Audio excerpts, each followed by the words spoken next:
Welcome to Module 4 of the hands-on workshop for prostate cancer. This module deals with advancing disease, and today we will cover locally advanced disease, biochemical recurrence, oligometastatic disease, and polymetastatic disease. Here are my disclosures.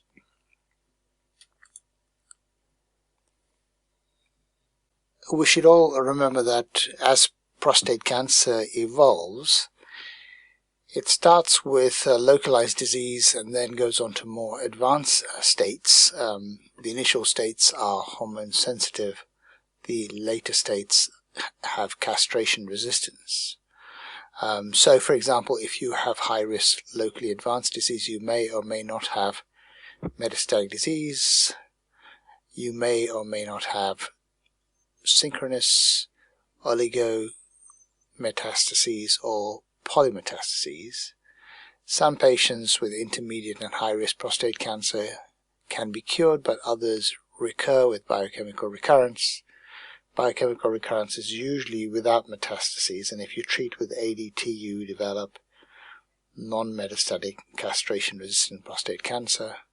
Some patients with biochemical recurrence will eventually develop oligometastatic or polymetastatic metachronous disease, and then this eventually with treatment will go on to castration resistance, either polymetastatic or oligometastatic. Now we know that the disease prevalence or frequency decreases as you go from left to right. The window of opportunity for cure is really in the earlier phases of disease, but mutational heterogeneity becomes more and more common. So against this background, we've seen a number of evolving therapies develop. For example, if you have high-risk locally advanced disease, surgery, radiation therapy, and androgen deprivation is often used with radical radiotherapy for low-volume metastatic disease. So low-volume metastatic disease, you'll see, is oligometastatic, low volume or low risk, decided on by the presence of bone scans and CT scans, not next generation imaging. And similarly, if you have hormone sensitive prostate cancer, if you have polymetastatic disease, you just get systemic chemotherapy alone. Some people with oligometastatic disease in this state might use metastasis-directed therapy. If you have high-risk non-metastatic castration-resistant prostate cancer, then there are numerous treatments, first-line androgen receptor targeted agents that are licensed in this space. And so there are multiple treatments that are targeted at different clinical scenarios. So as a summary, most patients will respond to the androgen receptor directed therapies, but unfortunately the majority will go on to develop a castration resistance due to clonal evolution. There are unique challenges for us. For example, there are multiple clinical states where the PSA rises and you don't see metastases, either due to microscopic nodal disease or the presence of bone metastases. And there are unique difficulties of monitoring the therapy response of patients with bone disease due to limitations of bone scans and CT scans. There has been major progress in local salvage therapies, metastasis-directed therapies, and increasingly effective systemic therapies, including molecular therapies. And there is increasing interest in identifying better imaging strategies to inform on the optimal management of patients with advanced prostate cancer. So as a general rule, imaging is recommended for all patients with APC. You can either use conventional imaging or next generation imaging according to the clinical scenarios, many of which we will describe. It is recommended when choosing a modality that disease states or scenarios are taken into consideration, as imaging may guide treatments and change treatment decisions.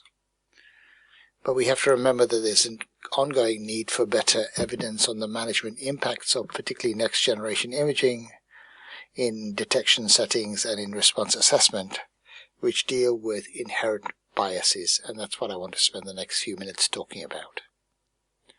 So next generation imaging improves detection sensitivity, not only at staging but also during response assessment, but also, interestingly, improves response assessment categorizations of patients with bone disease. And in this regard, we need to talk about stage migration, lead time bias, and length time bias. So the stage migration bias is also sometimes called the Will Rogers effect. If you have a population of patients and you're staging them with conventional imaging, you'll be able to divide patients with metastatic disease and non-metastatic disease, and in the non-metastatic state there will be people with microscopic disease and indolent disease, and because these people have more cancer than these people, you can see that the survival of the non-cancer patients will be better than those with cancer. Now, once you use next generation imaging, some of these people will move into this group, and the false positives in here will then move into this group. Now you can see how you have an increased prevalence of metastatic disease, but in this group you've got microscopic disease, indolent disease, and the people that were originally there. And in this group, of course, you've got fewer patients with metastatic disease. And if you use the same treatment, you'll see both groups will survive better, because this is a purer group, so they will survive better. And this group here is now diluted with indolent disease, so in fact these people will also survive better. So the Will Rogers effect is that you have increased prevalence of metastatic disease with improvements of outcomes in subgroups, but because the outcomes for each individual patient doesn't change because you use the same treatment, therefore the overall survival does not improve. So to improve overall survival, the next generation imaging reclassification must alter therapies that enables patients to live longer. Now let's go on to length and lead time bias.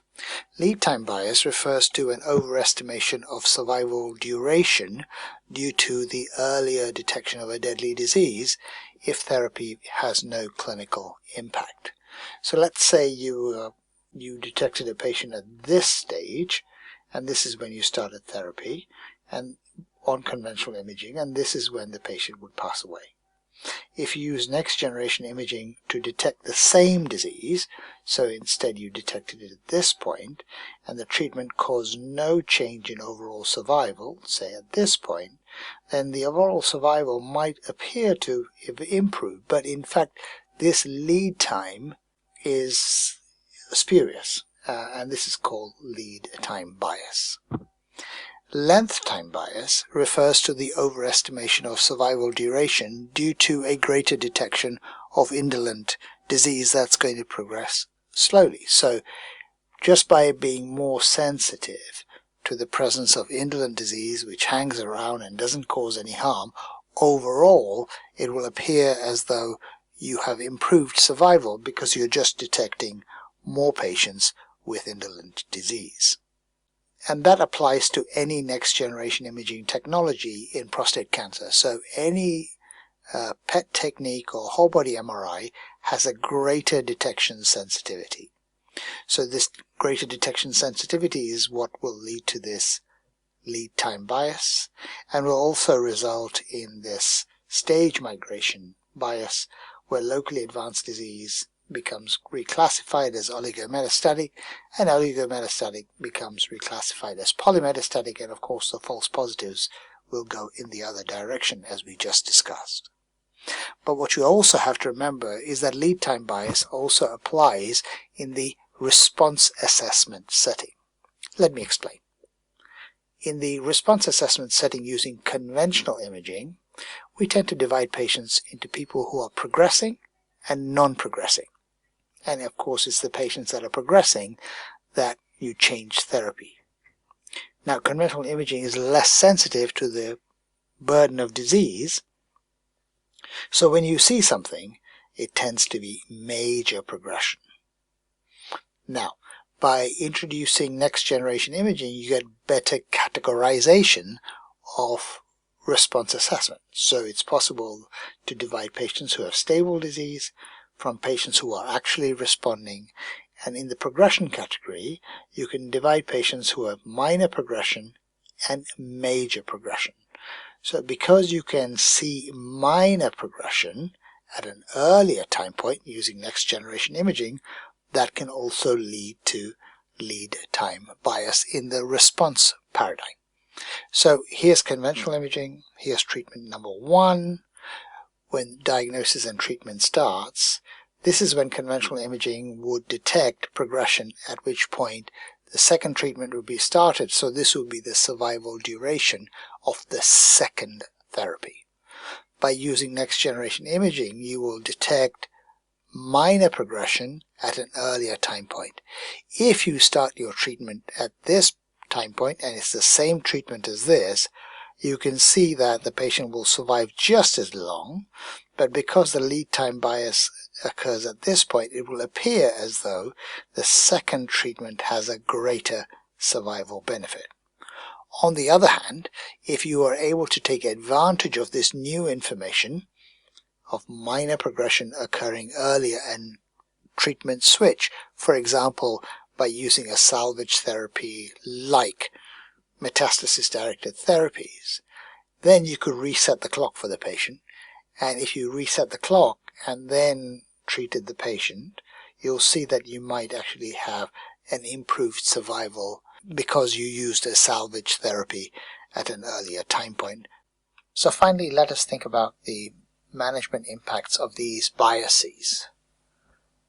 Staging and response assessments with novel imaging should enhance treatment decisions in order to maximize benefits per patients and of course minimize undertreatments or reduce or even prevent overtreatments. However, currently there's been incomplete management impacts of next generation imaging, which I will show you next.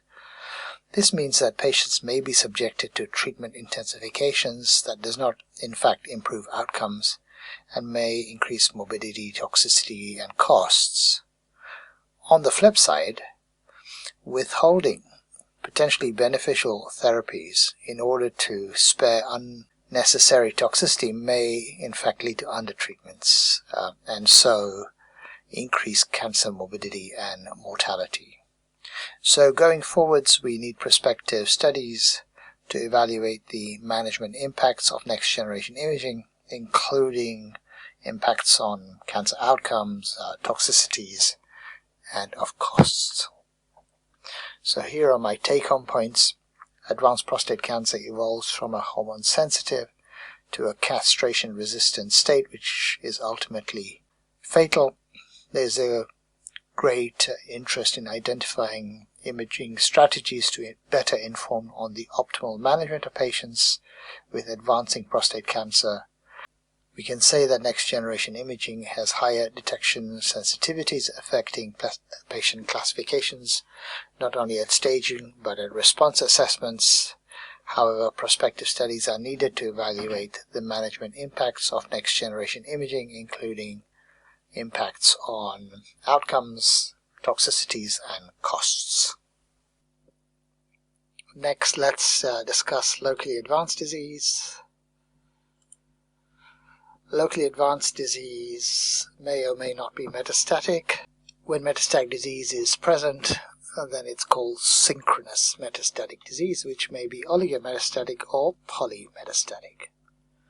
So locally advanced disease is where disease is outside the prostatic capsule, and in Western countries between 15 to 30% of men present with high-risk localized or high-risk locally advanced disease, but this proportion is much higher in low and middle-income countries. On conventional imaging, there may or may not be nodal disease, there may or may not be metastatic disease. You can see that about 20% of men have neither metastatic disease nor nodal disease, but there's been impressive advances in therapy so that between 70 to 90% of men are still alive 10 years after diagnosis. Clearly, personalized management requires highly sensitive, highly accurate imaging information. So here is an example of a man with high-risk localized disease at the prostatic apex. You can see 3 lymph nodes in microscopic metastatic nodal disease. So how good is PSMA PET-CT for high-risk localized disease? Well, this was looked at by the PRO-PSMA study. You can see that PSMA PET-CT scans had a higher accuracy than conventional imaging at 27%. There was a lower radiation exposure compared to the combination of bone scans and CT scans, and there was a very high reporter agreement. And this slide shows that there were fewer uncertain findings with PSMA PET-CT scans.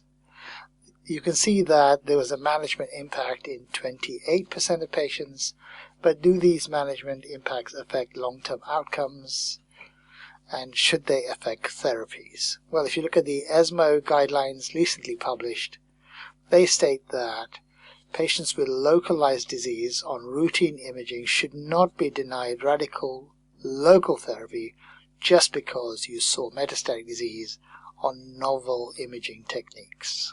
Interesting. Here's an example of a man with locally advanced disease in the midglandular region, and at the base you can see that in the midglandular region that the lesion is PSMA avid. The base was also biopsied separately, showed Gleason 9 cancer, but you can see it's PSMA PET negative, and this lymph node in the left internal iliac region is also PSMA negative. So how common is it for lymph nodes to be negative on PSMA PET-CT scans? Well, it turns out that the sensitivity of PSMA PET-CTs in surgical series is not as impressive as you might imagine. It's between 40 and 60%. Indeed, you can see that as the cohort size increases in these surgical series, so it appears as though the sensitivity is leveling out at about 40 to 60%. And it's these smaller lymph nodes that are missed, but are they clinically important? Well, it turns out they are.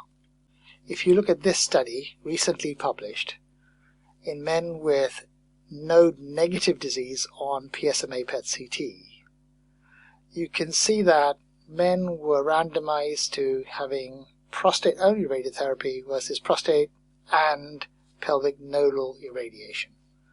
If patients received prostate-only radiotherapy, you can see that there's a higher failure rate. If they received prostate and pelvic sidewall radiotherapy, their survival was much better. This is because microscopic metastatic disease is being missed by PSMA PET-CT scans, and this is ultimately leading to biochemical failure and distant metastases over time. But you'll notice how this manifests over several years after the primary therapy. So microscopic metastatic disease is clinically important. So what do the guidelines say about the use of PSMA PET-CT scans? When conventional imaging is suspicious or equivocal, next generation imaging may be offered for clarification of findings which could potentially alter management, although prospective data are limited. So here are my take-home points. Locally advanced prostate cancer has a variable proportion of nodal involvement and metastatic disease. Current guidelines continue to emphasize conventional imaging, i.e. bone scans and CT scans, when making therapy decisions. Next generation can be helpful when bone scans and CT scans are negative or equivocal and clinical suspicion is high. Again, we come back to stage migration and lead time biases of next generation imaging and how they would affect management and prognosis, which are unknown. Next, we should discuss biochemical recurrence. Biochemical recurrence refers to rising PSA levels after a curative treatment for localized disease, be it prostatectomy or radiotherapy. Biochemical persistence is persistent elevation of PSA levels, usually after prostatectomy. And the treatment goal is local salvage with a view to curing the patient, or delaying the start of androgen deprivation therapy in higher risk patients, and to avoid or delay advancing disease such as metastasis development, castration resistance, symptomatic disease, complications, and of course eventually death. So here's a patient who had a large tumor in the left side of the gland, a PIRADS 5 lesion, and postoperatively he has an elevated PSA. A PSMA PET CT scan is done and shows a right internal iliac lymph node. So this is PSA persistence. The definitions used for PSA persistence and biochemical recurrence varies according to the Urological Association. For PSA persistence, the EAU says that you have to have a confirmed, in other words more than 2, PSA levels greater than 0.1 nanograms per ml early after surgery. The NCCN states that there should be a failure of PSA to fall to undetectable levels. Regarding biochemical recurrence, the Europeans and the Americans diverge. So the American Urological Association says that your PSA has to be greater than 0.2 nanograms per ml, measured at least 6 to 13 weeks after surgery. So it has to be quite a long time after surgery, followed by a confirmatory test showing persistently elevated PSA greater than 0.2. The EAU provides no specific PSA cutoff in the biochemical recurrence setting. Instead, it stratifies patients regardless of PSA according to risk groups, and we'll come back to that. PSA persistence, there is no agreed definition after radiotherapy, but most people are decided on using the RTOG-ASTRO definition, also called the Phoenix definition, for biochemical recurrence, which is a PSA nadir regardless of value, plus a 2 nanograms per ml increase as having biochemical recurrence, and this applies with or without adjuvant ADT. Before talking further, we need to talk about what the natural history of biochemical recurrence is. So 1 in 3 people will develop biochemical recurrence within 2 to 3 years, which is quite a high proportion. Metastases only really develop in high-risk patients, and that occurs on average between 7 to 8 years after the initial development of biochemical recurrence, and subsequently followed by death, which occurs 5 years later. So, who are the people that are at highest risk? The highest risk patients are people with very fast doubling times, locally advanced disease at the initial prostatectomy, high Gleason scores, or a very short time to the development of biochemical recurrence. And the EAU in 2019 proposed prognostic factors for deciding patients who had higher risk biochemical recurrence. So you were at higher risk if you had high Gleason score, and post-prostatectomy, your doubling time was less than 12 months. Post-radiotherapy, it was the time to biochemical recurrence that is emphasized, and that it should be less than 18 months. Another thing that they stated was that salvage radiotherapy to delay progression after prostatectomy is limited to patients who have a fast doubling time less than 6 months. And this is validation of the EAU approach. You'll see that if you have low risk biochemical recurrence, then your survival probability, metastasis free, at 10 years is 95%. Your cancer-specific survival is also more or less 95%, but if you are at high risk, then you can see how the survival decreases. And this group also stated that salvage radiotherapy was most beneficial when the PSA was less than a half a nanogram per ml. So when we think about the imaging priorities of patients with biochemical recurrence, we have to divide patients between those who have had prostatectomy and radiotherapy. Salvage radiotherapy will in general be decided on the basis of biochemical risk groups without imaging confirmation because of the low sensitivity of imaging when PSA levels are less than 1. Remember, the relevant treatment threshold is between 0.4 and 0.5 nanograms per ml if you're going to successfully rescue these patients. So if you do imaging, it's important to focus on systemic restaging rather than local restaging, because this is more important than this. However, the situation is reversed after radiotherapy. If you have intraprostatic recurrence, you need histological proof that the disease has come back in the prostate, because salvage treatment has a higher treatment morbidity. Remember, the role of imaging then is to detect intraprostatic recurrence, biopsy target, and salvage local disease, as well as ruling out systemic recurrence.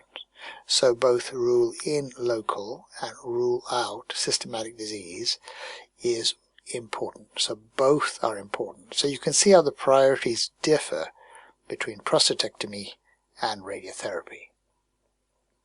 If you look at the ASCO guidelines, they agree with this approach, but they go further and say that you should have systemic restaging first with the next generation imaging technology, and if you have had radiotherapy, then you can do a multiparametric prostate MRI.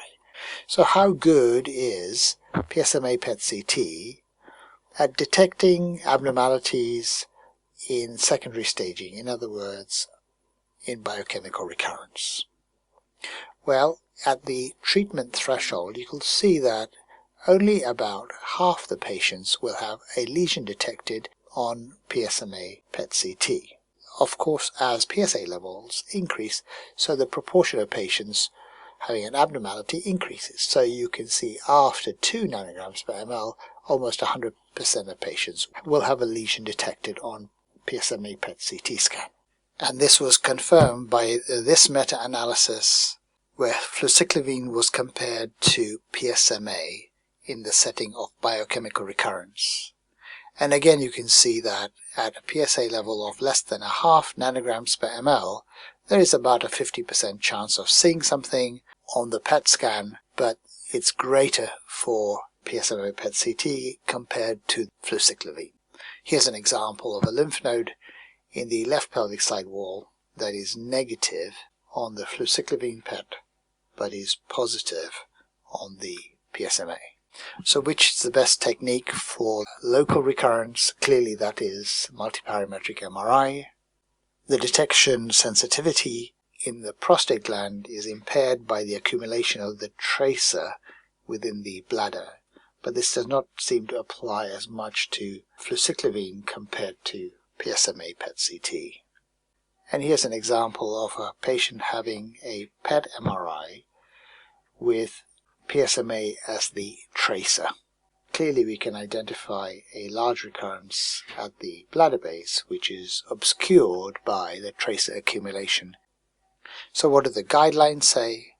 The EAU guidelines again distinguish between recurrence after prostatectomy and radiotherapy. After radiotherapy, there is a strong recommendation for performing MRI for local tumor recurrence, but you can see how PET-CT is preferred for nodal and distant metastasis staging, and PSMA as the tracer is favored over fluciclovine, which is considered to be equally good as choline. Of course, it really does depend on what the PSA level is when the patient presents to the clinic.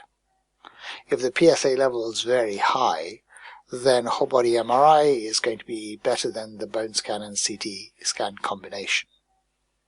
If the PSA level is more than 10, then in fact fluciclovine, choline and whole body MRI will perform equally well. If the PSA level is greater than 1, and if PSA-MA is not available, then fluciclovine or choline PET-CT is quite efficacious. But of course, once the PSA level falls below 1, then PSMA PET-CT is the technique to go for if it will influence treatment decisions. So here are my take-home points. In patients in whom you are not planning salvage therapies, there is no evidence that performing next-generation imaging will alter treatment or prognosis. The rule-in and rule-out priorities will determine the sequencing of the imaging investigations, but in general you would perform systemic imaging before local recurrence restaging. Remember that next-generation imaging is for high-risk biochemical recurrence patients because these are the patients that will benefit from salvage local radiotherapy. The combination of a pelvic MRI and a PET-CT has superior detection sensitivity compared to conventional imaging, particularly for low PSA levels. Okay, next we should discuss oligometastatic disease. So oligometastatic disease, where there are only a few metastases, can occur at the initial staging, at which point it's called synchronous oligometastatic disease.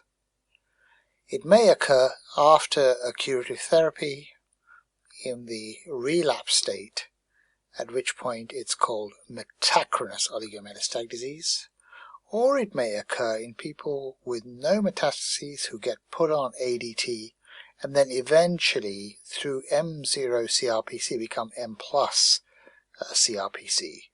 So in this state they are said to be oligometastatic but castration resistant. So we have two states, synchronous, metachronous, and two states in the castration resistant state. Let's look at the patient with metachronous oligometastases on conventional imaging. So here's a 60-year-old man who had external beam radiotherapy for prostate cancer, and you can see a few years later he relapses with a raised PSA, and on the conventional imaging, bone scans, CT scans, and the MRI scans, he seems to have a solitary metastasis. Is this man suitable for cyberknife radiotherapy? Well, if you look at the Oriole study, you can see that 54 men with oligometastatic prostate cancer based on conventional imaging, bones and lymph nodes, were randomized 2-to-1 to get cyberknife radiotherapy or observations, and you can see that the progression-free survival was better after cyberknife therapy compared to observations. Based on this data, we would say he is suitable for cyberknife radiotherapy, and this is what he got. And you can see that the PSA falls and then rises, and at these two time points we performed whole body MRI scans, and you can see that although the PSA is less than it was originally, he still developed polymetastatic disease. So he had oligometastatic disease at this point with a high PSA, but he has polymetastatic disease at this point with a low PSA. And we'll come back to why this happens later. So the question that we have to ask ourselves is, did we miss metastatic disease initially because we didn't use next generation imaging? Well, most studies of cyberknife therapy for oligometastatic disease have been based on bone scans, CT scans, and on morphological MRI.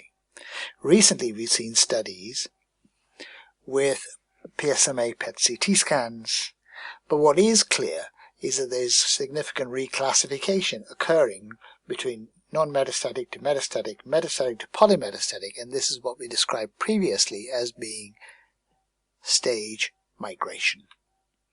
And here's an example of a man with a fewer metastases seen on a choline PET-CT scan, and this polymetastatic invisible disease becomes revealed by the PSMA PET-CT done subsequently a few days later.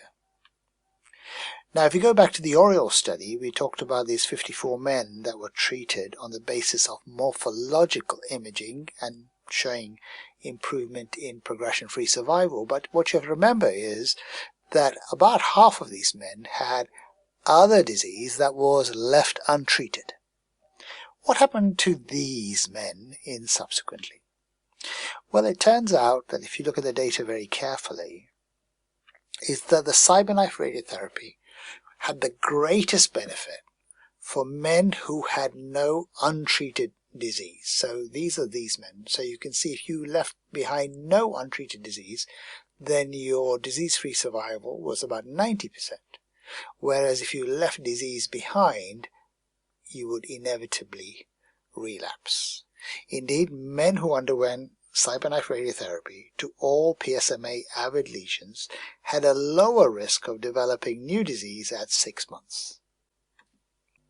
However, we've already discussed how next-generation imaging understages patients when assessed against a gold standard such as surgical nodal dissection, which has therapy implications. So take a look at this meta-analysis. On the left you can see the per patient sensitivity, which I already showed you, but this column shows you the per node sensitivity, which is only moderate, which is what we expected from the per patient sensitivity. And moderate sensitivity means that you cannot use PSMA PET-CT to justify limited nodal therapies, but look at the specificity. The specificity is very high, almost 100%.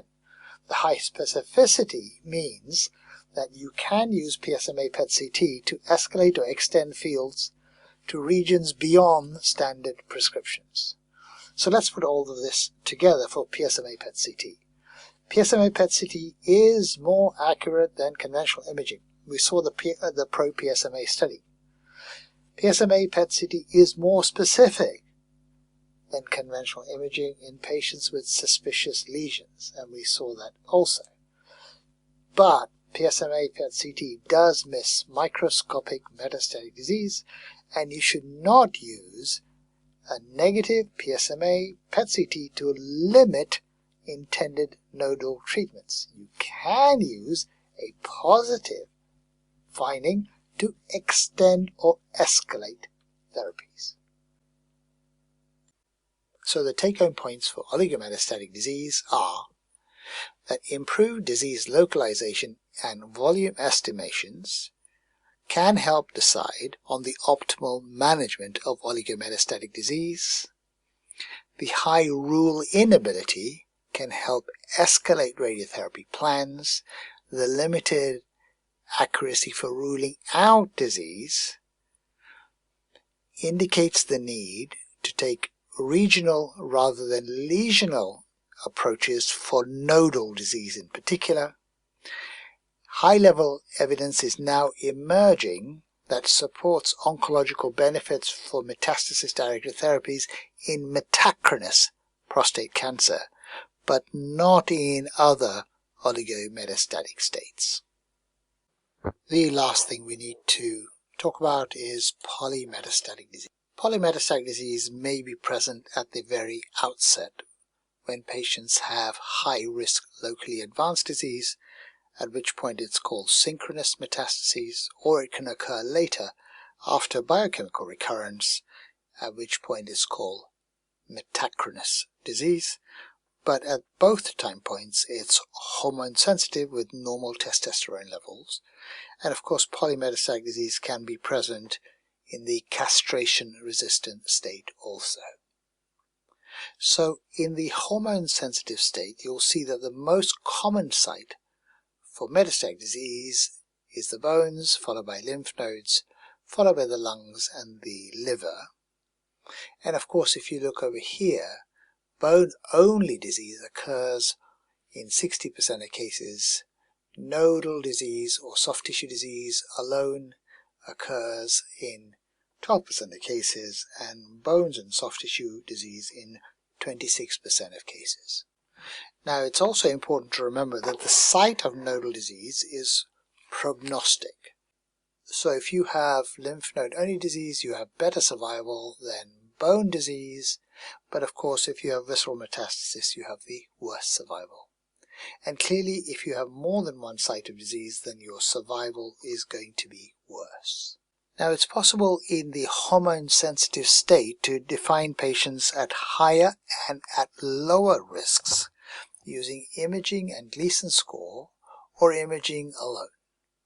So for example, if you had more than 4 bone metastasis with at least one in the non-axial skeleton, then that would be considered as higher risk, or if you had visceral disease, you are clearly at higher risk. So both definitions, the latitude definition and the charted definition, are applied when deciding what treatment to use initially in the hormone sensitive state. Let me show you an example of a patient who developed Recurrence disease some years after initial treatment for a high-risk prostate cancer. You can see the bone scan that you see a number of deposits in the axial skeleton alone, and this would be considered as low volume, low risk metastatic hormone sensitive prostate cancer. However, if you did a whole body MRI scan, you'll see that he in fact has high volume metastatic disease with cord compression, which is a skeletal related event. So you can see how next generation imaging in this particular instance completely changed the treatment. So initially you were considering low volume, low risk disease, and these were the therapy options. But now that you know he has high volume, high risk disease, your therapy options are ADT plus docetaxel or ADT plus an androgen receptor targeting agent. How do you monitor patients with hormone sensitive disease? Usually symptoms and PSA are considered to be enough by the APCC 2017 guidelines, and imaging is performed usually at the baseline to find out what the tumor load is, at the maximum response using PSA and symptoms, and when there seems to be treatment failure based on PSA or clinical failure. For castration resistance, clinical assessments, PSA, and imaging assessments should be performed continuously, as you can see here. So the imaging schedule should be performed regularly. Here's a patient with castration-resistant prostate cancer who was being imaged regularly. You can see that we're treating him with pembrolizumab and olaparib, a PARP inhibitor, and an immunotherapy. What you'll notice is that on CT scans he has stable disease throughout his treatment course. Notice how we are blinded to the PSA in this particular instance because the patient is on a clinical trial. However, you'll notice that he was clinically progressing, was taken off the trial, and you'll see his PSA was 401, so clearly progressed in the interval, and you can see progression on the whole body MRI scan. You'll notice how the progression that is clearly occurring symptomatically on PSA and on whole body MRI is not depicted by the serial CT scans. So CT scans are often used for clinical trials, but we know that RECIST criteria do not work for bone disease and is considered non-measurable.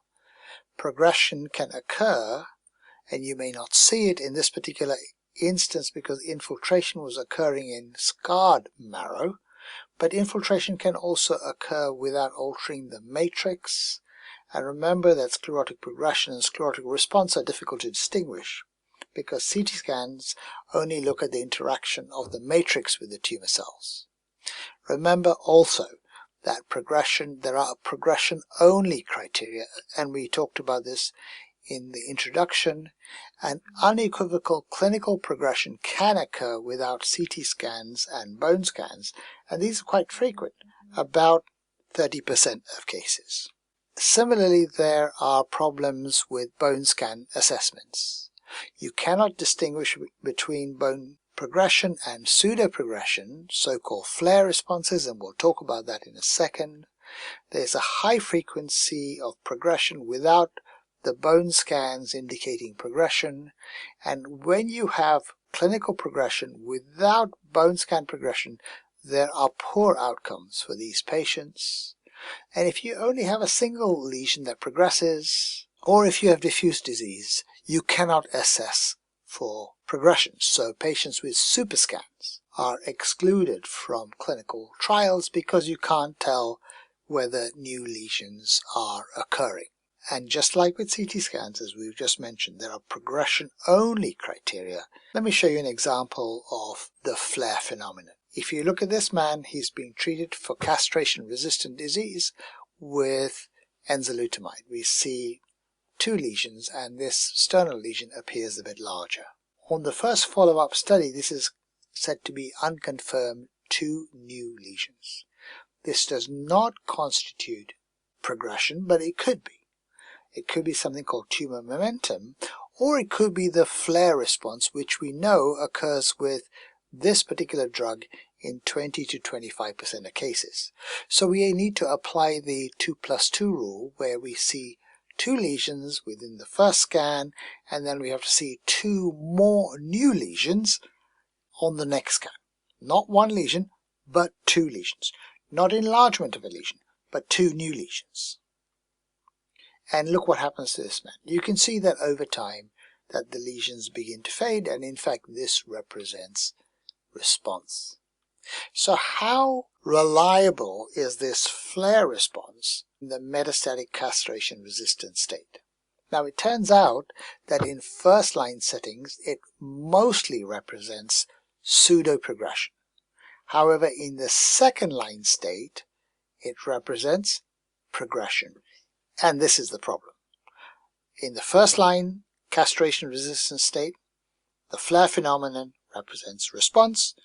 In the second-line state, it almost invariably represents progression. And this is the problem with the flare phenomenon and applying the 2+2 rule. So you could look at clinical assessments, including serum PSA. But you need to remember that PSA expression is regulated by the androgen receptor. So PSA changes aren't due to tumor volume changes, but are also due to changes in the upregulation or the downregulation of the AR pathway. So it very much depends on the crosstalk between pathways. And this is displayed in this cartoon. So in this particular cartoon, you can see that there are tumor cells producing lots of PSA. The initial reduction that you see is related to downregulation of the AR pathway. After some time, of course, you get cell arrest and cell kill, so there's a tumor regression phenomenon. And remember, these are cytostatic drugs, so then you'll get this balance between growth and regression. And finally, you'll see AR upregulation, and tumor cells begin to grow, but they produce less PSA. So this phenomenon of having less PSA is quite common, and we saw this in a particular patient earlier, and I'll show you further examples in a few minutes. That's one of the problems. The second problem is that there's something called PSA bounce or PSA flare, and it's quite common, particularly after radiotherapy, but can be seen with systemic therapies also. So the Prostate Cancer Working Group tells you to ignore early PSA changes. Remember that PSA can only reflect those cells that are androgen dependent. In other words, it's much more common in the hormone sensitive state than in the castration resistant state. In the castration resistant state, you have hormone independent cells appearing. Similarly, it's more reliable when patients have lymph nodal disease and bone disease, but much less reliable in patients with liver disease. The in the castration-resistant state, you get more androgen-independent cells emerging, so you start to see these discordant responses between what you see radiographically and what you see with PSA. And this is the reason that the guidelines recommend a multiparametric assessment of tumor response. All three techniques, PSA, bone scans, CT scans, and clinical assessments, are not reliable. Let me just show you an example. So here's a man who's responding clearly on the PSA. It's gone down. His bone disease is getting better, but the liver metastases have emerged.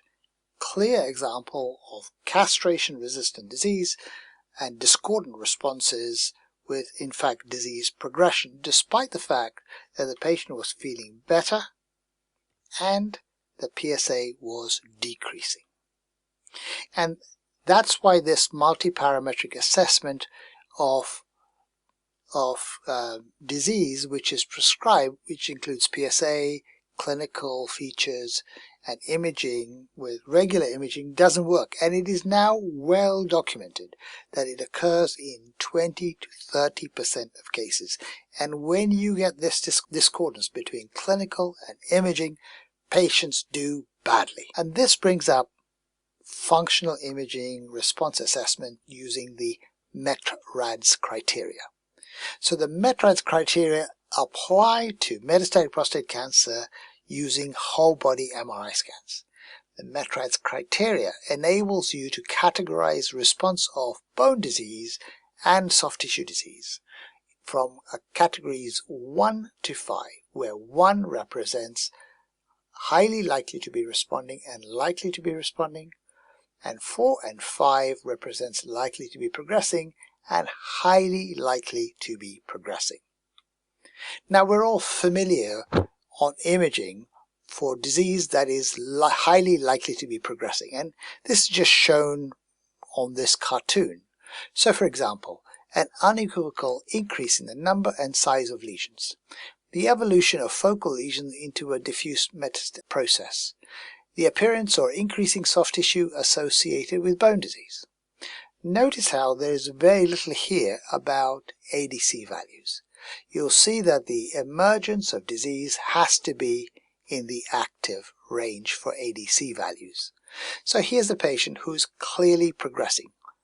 New lesions, enlarging lesions, and if you look at the ADC maps on this particular patient, you can see the ADC histogram prior, the ADC histogram afterwards. You'll see there's a slight increase in ADC, but it's very minor, less than 100 micrometers squared per second change. Response criteria emphasize both morphological as well as functional imaging criteria. If you see infiltrative disease disappear or become more discrete, then that's clearly response. If you have soft tissue disease that gets better, that's clearly response. But ADC values increasing is also response. So response criteria take into account morphology as well as diffusion. Response highly likely. Response assessment category 1. In the bones, the evolution of a diffuse process to a focal process. A decrease in soft tissue disease associated with bone disease. But you'll notice that there are also functional imaging criteria. So an increase in ADC values of more than 40% with corresponding decreases in signal intensity of high B values is disease highly likely to be responding. And here's an example. So if you look at this man, look at the T1, look at the T2, you might think that the patient was progressing on the T1. But looking at the diffusion sequences, you can see these retroperitoneal lymph nodes have disappeared and the signal intensity has decreased over time. Not only that, but if you look at the ADC histograms, this is the prior histogram, this is the current histogram. On treatment after docetaxel, you can see there's a shift of the histogram to the right with an increase in the ADC values. This is another pattern of response that is quite common in prostate cancer. This man is being treated with docetaxel chemotherapy, And on the T1 we can see increasing bone marrow fat. On the high B value images you can see that there's a decrease in high B value signal. On the T2 we see a decrease in signal, particularly in the lumbar spine here, due to increasing fat within the marrow space. So here are my take-home points regarding polymetastatic disease. Metastasis presence, volume and distribution enables a categorization of patients into prognostic risk groups with therapy implications, particularly for hormone-sensitive disease. Next-generation imaging with PET scans and whole-body MRI scans can depict the burden of disease with a higher accuracy than bone scans and CT scans. Remember that next-generation imaging can positively assess therapy response and treatment failure, unlike bone scans and CT scans, which only identify late tumor progression. However, we must remember that the survival benefits from early treatment switching due to next-generation imaging has not yet been evaluated. Lastly, let's talk about indications for next-generation imaging. In the setting of high-risk locally advanced prostate cancer, you can use next-generation imaging when conventional imaging is negative or suspicious and clinical suspicion for metastatic disease is high. Remember that next-generation imaging is for high-risk biochemical recurrence patients with either negative or equivocal conventional imaging. For patients who have hormone-sensitive disease, either in the synchronous or metachronous states, you can use next-generation imaging when disease volume and distribution affects prognosis or therapy choices. For non-metastatic castration-resistant prostate cancer, you can think about using next-generation imaging for the detection of oligometastases if you would do metastasis-directed therapy in order to postpone the use of systemic therapies. And in the setting of castration-resistant prostate cancer with people with known metastatic disease, remember there's a discordance between radiographic progression and clinical and PSA progression, and this is a common phenomenon with poor outcomes, and these people require regular imaging, either with conventional imaging or next-generation imaging. This is another way to summarize the same information, with prostate MRI required for the earlier stages, biochemical recurrence, high-risk locally advanced disease, and to look for pelvic nodal disease. PET-CT scans are used in the earlier phases because you may want to use metastasis-directed therapies, particularly for metachronous oligometastatic disease. And whole-body MRI is really for staging and restaging and treatment monitoring of polymetastatic disease, which is of course applicable to locally advanced states or to advanced states. Thank you very much. Let's move on to the cases now.